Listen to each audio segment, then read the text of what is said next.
Madam सांगा आपण कशा पद्धतीने हे गेले नेमलेले आहेत, कशा पद्धतीने तुम्ही आता जे सांगितलं त्याचं पूर्ण विवरण सांगा. आपल्या 196 आंबेगाव विधानसभा मतदारसंघाअंतर्गत आपल्या आंबेगाव तालुक्यातील 6 मंडळं आणि साधारणपणे एक 226 मतदान केंद्र आहेत.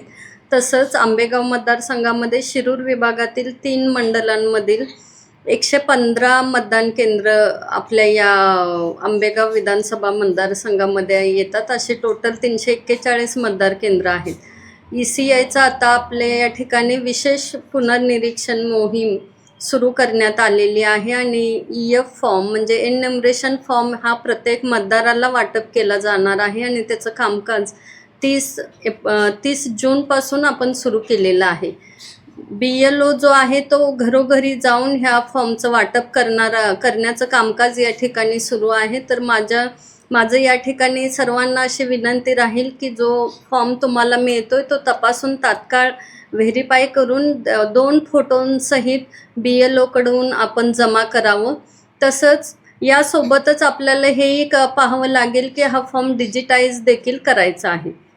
या ठिकाणातील जे सुशिक्षित मतदार आहेत त्यांनी स्वतःहून देखील ह्या एन्युमरेशन फॉर्म ते स्वतः जे मॅपिंगचे डिटेल्स आहेत ते आपल्या ॲपवर दाखवले जातात आणि ते देखील सबमिट केलं तरी चालणार आहे, जेणेकरून स्वतः देखील काही मतदारांना त्यांचे फॉर्म सबमिट करता येणार आहेत.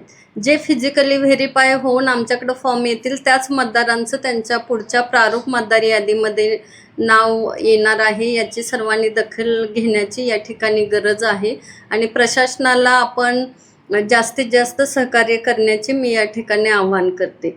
राजकीय पक्ष जे आहेत 4 मोठे पक्ष, त्या पक्षांनी देखील या ठिकाणी बूथ लेवल असिस्टंटची नेमणूक केलेली आहे, जे BL बूथ लेवल ऑफिसरला मदत करणार आहेत. तसेच या ठिकाणी आपली जी प्रशासकीय यंत्रणा आहे, मंडलाधिकारी असतील, तलाठी, पोलीस पाटील, ग्रामसेवक किंवा इतर जे काही कर्मचारी असतील ते देखील या ठिकाणी हे कामकाज मोठ्या प्रमाणात करून आपल्याला 100% फॉर्म कसे कलेक्ट करता येईल यासाठी मदत करणार आहेत. याची सर्वांनी दखल घ्यायची आहे.